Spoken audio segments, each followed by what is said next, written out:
হানাফিদের নামাজ সহি না।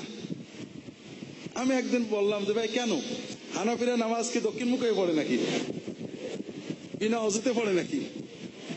নামাজ সহি নামাজ আল্লাহু আকবার বলে হানাফিরা কি অন্য কোনো কিছু বলে পড়ে নাকি? কতটুকু গায়ের সহি? আর যেটা আমি গায়ের সহি পড়ছি এটা কি তাদের কোনোই দলিল নেই। এই জন্য ভাইরা আমি যেটা বুঝি, আমার কাছে কেউ বলে আপনি কেমন নামাজ পড়েন, অনেক সময় বলে আপনি কোন নামাজ পছন্দ করেন, আমি আমার মনের কথাটা বলি। একজন মানুষের নামাজের রোহানিয়ত, সে দোয়া পড়ে, ছানাগুলো বিভিন্ন ছানা পড়ে, সেজদায় আল্লাহর সাথে কথা বলে, রুকু সেজদাগুলো সুন্দর করে করে, তার নামাজের মনোযোগ, নামাজের বেলায়াত এটা বাড়ছে, এটা আমার ভালো লাগে।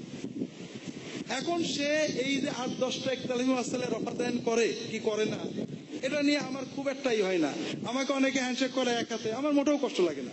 অনেকে 2 হাতে, আমার মোটেও কষ্ট লাগে না। কারণ মুসাফার ক্ষেত্রে 1 হাত 2 হাত বলা নেই, কাজে 1 হাতে করলে ইনশাল্লাহ আদায় হবে। আবার তবে ইন্দের যুগে 2 হাতে মুসাফা, এটা হাদিস বুখারীতে আসছে, কাজে 2 হাতে করলে কেউ খারাপ হয়ে যাবে এটা আমি মনে করি না। আর 1 হাতে করলে কেউ খারাপ হয়ে যাবে এটা আমার বিশ্বাস লাগে না। এটা আমার দুর্বলতা হতে পারে, অথবা আল্লাহ জানেন কি। তো আমি মনে করি যে ক্ষেত্রে আমাকে একজন লিখেছে যে স্যার আপনার ভিতরে বেদাত আছে, আপনি যে মাঝে মাঝে মোনাজাত করেন আর এই যে আপনি বলেন এটাও ঠিক ওটাও ঠিক, স্যার দুটো হইতে পারেন, একটা হবে, এটা তাদের চিন্তা। কিন্তু আমি মনে করি যে এখানে দুটো, আমি বিশ্বাস করেন পড়েছি, আহলে হাদিসেরটা পড়েছি, হাম্বলিটা পড়েছি, হানাফিটা পড়েছি, পড়ে টুড়ে শেষ পর্যন্ত মনে হয় যে এই যে সব বাদ দিয়ে একটাই ঠিক, এই যুক্তিগুলোই ঠিক না। হাদিস সহি, আমি বলবো যে আমি এই হাদিস আমল করি, সে ওই হাদিস আমল করি, ব্যাস মিটে গেল। আমি পড়েছি ভাই, বিশ্বাস করেন, কিন্তু হাদিসের সনদ বিচার পর্যন্ত আমি থাকতে চাই। এরপরে দুটো হাদিসই সহি, এই হাদিসটা এই যুক্তিতে এটা মানা যাবে না, এই বিষয়গুলোই আমাদেরকে খারাপ জায়গায় নিয়ে যায়। এটা না করে আমরা হাদিসের মতো উদার হই, যে ব্যাপারে দুটো হাদিস আছে আলহামদুলিল্লাহ আমি এটা পালন করছি, ওটা পালন করছে, আমার কাছে বিভিন্ন যুক্তিতে এটা উত্তম মনে হয়েছে, ওর কাছে বিভিন্ন যুক্তিতে ওইটা উত্তম মনে হয়েছে, সবাই আমার বুঝবে, এটা কেন চিন্তা করব? আমাদের সমস্যা কি? আমি যেটা সহি বুঝি ওইটা আপনার বুঝতে হবে, না হলে আপনি সহি হাদিস মানেন না। কিন্তু আপনার ছাড়া আমার বুঝতে আলাদা হইতে পারে, ইবনে বাজের সাথে আলবানি যদি বুঝ ভিন্ন হইতে পারে, আপনার সাথে আমার হলে সমস্যা কি? এই জন্য আমি নামাজের যেটা বুঝি পাই, রুকু সেজদায় গোলমাল করছে আমি জোরালো বলি, নামাজের কাতারের সামনে দিতেছে, কাতারে ফাঁক রয়েছে, ফাঁকা হয়ে দাঁড়াইছে, যায় নামাজের দোয়া পড়ছে, নামাজের মনোযোগ নেই, রুকু সেজদা নষ্ট, এগুলো আমি বলি, কারণ এগুলো কোনোটা বেদাত, কোনো নামাজ নষ্ট করে। আর যেগুলো ইখতিলাফ, দুটো হাদিস আছে, এগুলো কি? প্রথমে হাত বুকে না নাভিতে, এটা তো নামাজের প্রথম, আল্লাহু আকবার, এখানে কোনো মতভেদ নেই। প্রথম ঝগড়া হলো না হাত বাঁধা নিয়ে, দ্বিতীয় ঝগড়া হলো রুকুতে যাওয়ার সময় রফাদাইন করবো কিনা, তৃতীয় ঝগড়া ঠিক ওই রফাদাইনের কয়েকটা পর্যায়ে, রুকুতে যাওয়ার সময় হাত আগে দেবো না হাঁটু আগে দেবো, ঠিক না? চতুর্থ ঝগড়া দ্বিতীয় সেজদা থেকে উঠিয়ে বসবো কিনা। আর কই ঝগড়া তো বুঝে পাচ্ছি না, এরপরে কোনটে? হাত তো হারাই গেছে। হ্যাঁ, আমিন জোরে বলা, জি আমিন জোরে বলা, আমি যাচ্ছি। কয়টা গেল?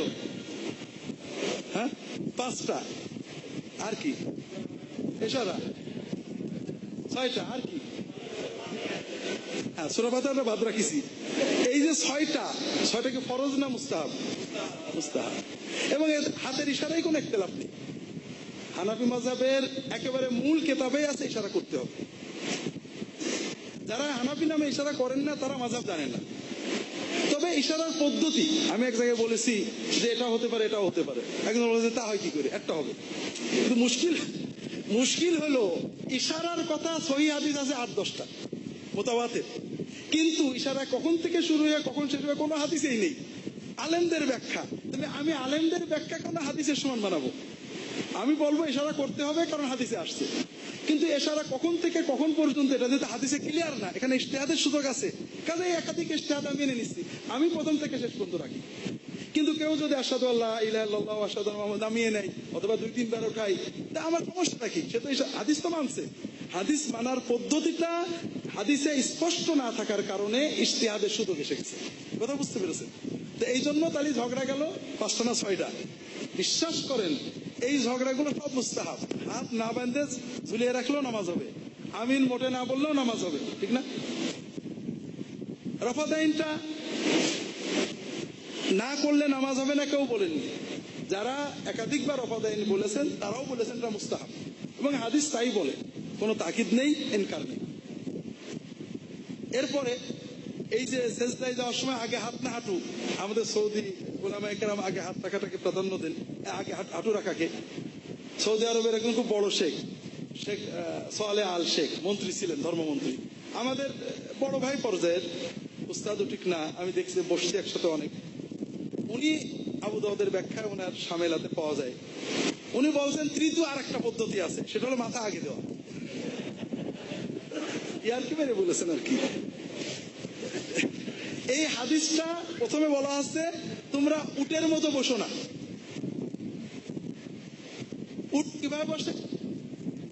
যারা আরব দেশের সৌদি আলেমরা বলেন উট আগে হাত দেয়, তারপরে হাঁটু দেয়। তাহলে প্রথমে বোঝা গেল আগে হাঁটু দিতে বলা হলো, কিন্তু পরে যে বলছে আগে হাত দাও পরে হাঁটু দাও। এই হাদিসের প্রথম বাক্যের সাথে দ্বিতীয় বাক্যের কন্ট্রাডিকশন আছে। এই কন্ট্রাডিকশনের ব্যাখ্যায় নানানজন নানান কথা বলেছেন। সর্ব অবস্থায় যেহেতু আগে মাথা দেওয়া সম্ভব না, আগে হাতই দেন আর হাঁটুই দেন, নামাজ সমান সহি হয়ে যাবে। জালসাতুল ইস্তেরা অর্থাৎ প্রথম রাকাতে, দ্বিতীয় রাকাতে এবং চতুর্থ রাকাতে ওঠার সময় বসা, এটা সহি হাদিস আছে। আবার না বসে ওঠা সরাসরি, এটাও সহি আছে। উলামাদের সমন্বয়ে ইখতিলাফ আছে।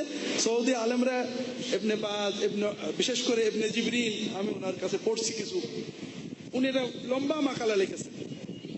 তাদের অধিকাংশই এটা মায়লান যে রাসূলুল্লাহ সাল্লাল্লাহু আলাইহি ওয়াসাল্লাম বার্ধক্যের অবস্থায় এটা করতেন, অর্থাৎ একটু বসে তারপর উঠতেন। কাজেই যাদের ওজর নেই তাদের সরাসরি উঠলেই ভালো। আবার অনেক মুহাদ্দিস বলছেন না, বসে উঠতে হবে। সর্বাবস্থা এটা মুস্তাহাব। এশারা বললাম, তাহলে আর তো আমার আপনারা দেখেন আর খুঁজে পান কিনা। না, আমি মূল নামাজের ভিতরে যাইনি এখন। মূল নামাজের ভিতরে এখন থাকলো সূরা ফাতিহা পড়ার কথা। জি জি, তাওয়াররুক, হ্যাঁ তাওয়াররুকটা আছে, তাওয়াররুকটা আছে। তাওয়াররুক এটা হলো সর্বশেষ ইখতিলাফ। তাওয়াররুক সহিহ হাদিস, তাওয়াররুক সহিহ হাদিস। যারা তাওয়াররুক করেন না তারা উমুমিয়াতের উপরে বসেন, কিন্তু বিনা তাওয়াররুকে নামাজ নষ্ট হবে এটা তো কিছু নেই। সব মিলিয়ে এই মসলাগুলো হলো ইখতিলাফ, যেটা নিয়ে আমরা প্রচন্ড গোলমাল মারামারি করছি। এই জন্য আমার কথা হলো যে সহিহ হাদিস পালনে কোনো দোষ নেই, সহিহ হাদিসকে সহি ভাবে পালন করতে হবে। আপনি যদি মনে করেন এটা সহি মুতমাইনুন, আমি পালন করেন। অন্যকে দাওয়াত দেওয়ার সময় দেখেন যে রাসূলুল্লাহ সাল্লাল্লাহু আলাইহি ওয়াসাল্লাম এক্ষেত্রে কোনো আপত্তি করতেন কিনা, বা এটাকে সহিহ হাদিসে কতটুকু গুরুত্ব দেওয়া হয়েছে। আপনি বলতে পারেন যে এই তাওয়ারুকের হাদিস সহি, আপনি করেন, দোষ নেই, কিন্তু না করলে নামাজ হবে না, নবীর নামাজ হলো না, সল্লু কামা রাআইতুমুনি উসাল্লি হলো না, এটা বলেন না। কারণ রাসূলুল্লাহ সাল্লাল্লাহু আলাইহি ওয়াসাল্লাম নামাজের ভিতরে আরো অনেক কাজ করেছেন, আমরা কেউই করি না। যেমন নামাজের ভিতরে রুকুতে অনেক সময় থাকতেন, মনে হতো যে উনি দাঁড়ানোর কথা ভুলে গেছেন। আমরা থাকি নাকি? তাই আমার নামাজ হচ্ছে না। কথা বুঝেছেন? সহিহ হাদিসে আসছে, একটা আপনাদের উদাহরণ দিই। সহিহ হাদিসে আসছে যে রুকু এবং সিজদাতে সুবহান রাব্বিয়াল আযীম, সুবহান রাব্বিয়াল আলা অন্তত 3 বার বলবে, আছে না? আবার সহিহ হাদিসে আসছে রুকুতে যে সিজদায় যে রাসূলুল্লাহ সাল্লাল্লাহু আলাইহি ওয়াসাল্লাম সুবহানাকা আল্লাহুম্মা রাব্বানা ওয়া বিহামদিকা রাব্বিগফিরলি পড়। সহিহ না? সমন্বয় দেবেন কিভাবে? একজন মনে করেন রুকুতে যে সুবহান রাব্বিয়াল আলা বা আযীম রুকুতে যে বলে না, শুধু সুবহানাকা আল্লাহুম্মা রাব্বানা ওয়া বিহামদিকা রাব্বিগফিরলি বলে, সে তো সহিহ হাদিস মানে না, নামাজ নষ্ট নাকি? কারণ ওই হাদিসটা সহিহ তো। আবার একজন ওইটা মানে আরগুলো করে না, নামাজ হবে না। আবার সমন্বয় দেখেন, নামাজের সালাম ফিরানোর পরে তাকবীরের কথা হাদিসে আসছে, আছে না? আব্দুল্লাহ ইবনে আব্বাস বলছেন যে আমরা মসজিদের বাইরে ছেলে ফেলে খেলা করতাম, নামাজ শেষ হয়েছে কিভাবে বুঝতাম? আল্লাহু আকবার বলা, ঠিক না? এটা সহিহ হাদিস। আবার রাসূলুল্লাহ সাল্লাল্লাহু আলাইহি ওয়াসাল্লাম নামাজের পরে সালাম ফিরিয়ে আস্তাগফিরুল্লাহ 3 বার বলতেন, সহিহ হাদিস না? এখন সমন্বয় করবেন, আগে আল্লাহ করবেন না আগে আস্তাগফিরুল্লাহ বলবেন। সৌদি আরবের আলেমরা বলেন যে আগে আস্তাগফিরুল্লাহ, কারণ কোন হাদিসে নেই সালামের পরে আল্লাহু আকবার বলতেন, সালামের পরে বলতেন, পরেই বলতেন না, কাজে আগে আস্তাগফিরুল্লাহ হবে, আল্লাহুম্মা আনতাস সালাম হবে, এরপরে তাকবীর তাহলিল হবে। আবার আমাদের দেশের অনেক আলেম বলেন প্রথমে একবার আল্লাহু আকবার হবে। আপনি কাকে হাদিস বিরোধী বলবেন বলেন? কাজেই এইসব ক্ষেত্রে আপনারা যারা মুকাল্লিদ ভালো করে বোঝেন, এটা সৌদি আলেমরা আমাদের শেখাতেন, একজন মুকাল্লিদের উচিত নয় আর একজন মুকাল্লিদের ইনকার করা। যিনি সহিহ হাদিস মানছেন তিনি মুকাল্লিদ, কারণ তিনি নিজে হাদিস বোঝেন না, একজন আলেমের কথা শুনে সহিহ মনে করছেন। কাজেই এক মুকাল্লিদ আলবানির মুকাল্লিদের উচিত নয় ডক্টর গালেবের মুকাল্লিদের ইনকার করা, আব্দুল্লাহ জাহাঙ্গীরের মুকাল্লিদের উচিত নয় কাজী ইব্রাহিমের মুকাল্লিদের ইনকার করা। ঠিক ইমাম বুখারীর মুকাল্লিদের উচিত নয় ইমাম আবু হানিফার মুকাল্লিদের ইনকার করা, কারণ উভয়ই তাকলিদের পর্যায়ে আছে। তবে যদি শিরিক বেদাত কুফর হয় সেটা ভিন্ন।